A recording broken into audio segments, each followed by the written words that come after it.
안녕하십니까, 이진권TV입니다. 논평 시작하겠습니다. 더불어민주당이 오는 8일에 국회 본회의를 열어서 국민 발안 개헌안 이걸 처리해야 한다고 주장하고 나섰습니다.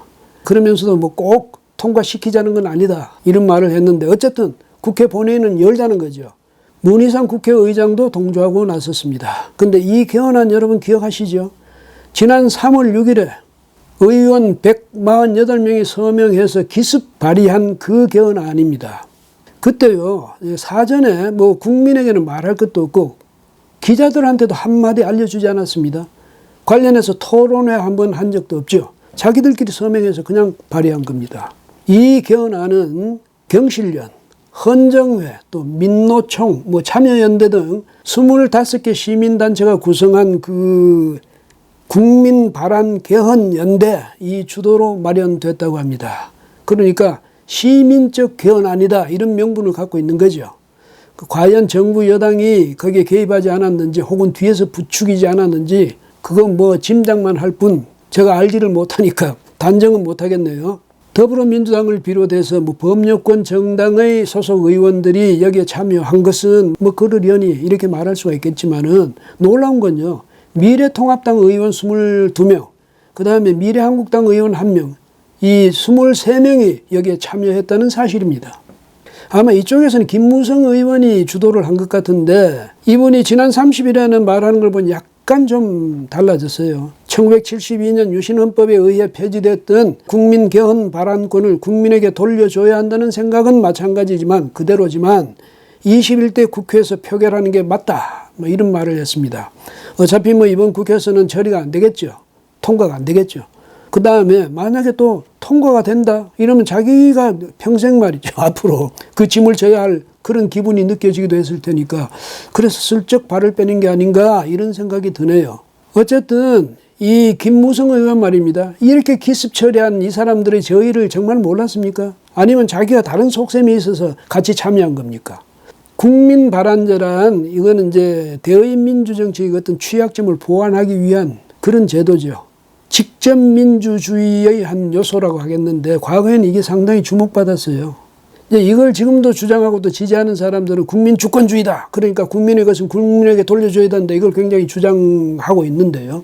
그걸 가지고 이 시간에 그 논의하기란 아마 시간상으로도 이게 어려운 일이니까 그건 전문가들의 논의에 맡겨두기로 하고요. 다만 한 가지 말씀드릴 수 있는 것은, 직접 민주주의가 이상적 제도라고 말하는 것은 옳지 않다, 이 말씀을 꼭 드려야 되겠습니다. 근대 국가체제는요, 직접 민주정치를 실시할 수 없는 그런 근본적인 조건 또 한계가 있습니다. 더욱이 대중정치의 시대 아닙니까? 근데 여기서 자꾸 직접 민주주의 이걸 주장하다 보면 그것이 인민민주주의 또 민중민주주의, 그 명분을 뒷받침해 준다, 이런 인식을 주기 십상입니다. 정말 그러려고 그러는 겁니까, 여러분? 과거에요, 과거 헌법에는 그게 규정되어 있었다. 그건 맞는 말입니다. 맞는 말인데, 그때 국민 발안제 여기는 이제 선거권자 50만 명 이상의 서명이 필요했죠. 근데 당시에 그 사회 구조라든지 당시의 기술 수준으로 50만 명의 서명을 받는다? 이건 거의 불가능한 일이었습니다. 그래서 그게 만들어지면서도 그게 사실은 만들어질 당시에 이미 사문화된 거죠. 근데 그게 말이죠, 요즘의 사회 구조라든지 이 기술 수준으로 보면 그게 어려운 일이 아니에요. 만약에 문재인 대통령이 친문은 결집하라, 내가 이런 내용의 개헌을 하려고 하는데 이것은 여러분에게 부과된 시대적 사명이다, 이렇게 만약에 말을 한다고 합시다. 100만 명 모여드는 건 일도 아니죠. 3월 6일에 발의된 개헌안을 3월 10일에 잽싸게 국무회의가 의결한 까닭이 뭐겠습니까? 그 배경이 어디 있다고 보십니까? 이 개헌안을 정부가 고대했다는 것 아니겠습니까? 왜? 그동안에 이제 정부가 개헌을 시도해봤는데 국회라는 벽에 부딪히지 않았습니까? 근데 만약에 국민 발안권 이걸 부여하는 개헌이 이루어진다면 100만 명은 자기들은 쉽게 모을 수 있으니까, 사이버 공간에서. 간단하죠. 그때 만약에 총선에서 자기들이 그렇게 압승할 줄 알았으면 시도하지 않았겠지만은, 그때는 이제 그걸 몰랐으니까 확실하게 개헌할 수 있는 길을 터놓겠다. 그게 국민 발안 개헌 아니죠. 국민 발안권을 부여하겠다, 그 뜻 아니었겠습니까?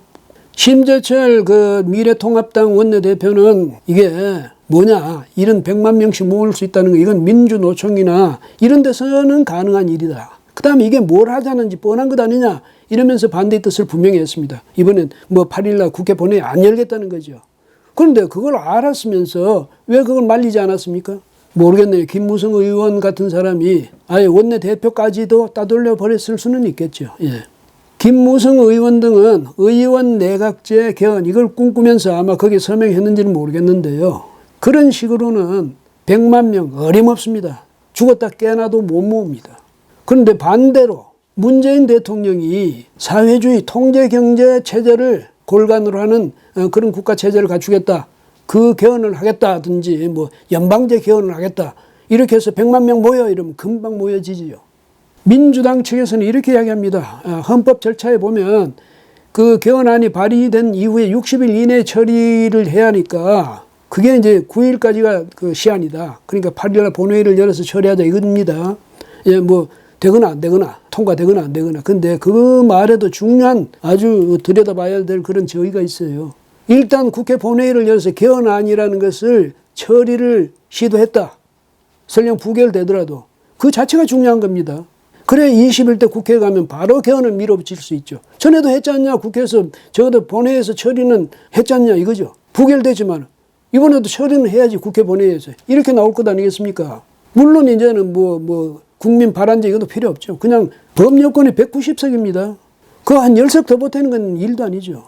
그래서 개헌의 밑자락을 지금 깔아보자고 그렇게 한 건데 유감스럽게도 거기 미래통합당 의원들조차도 거기에 밑자락 까는데 동참했다는 사실입니다.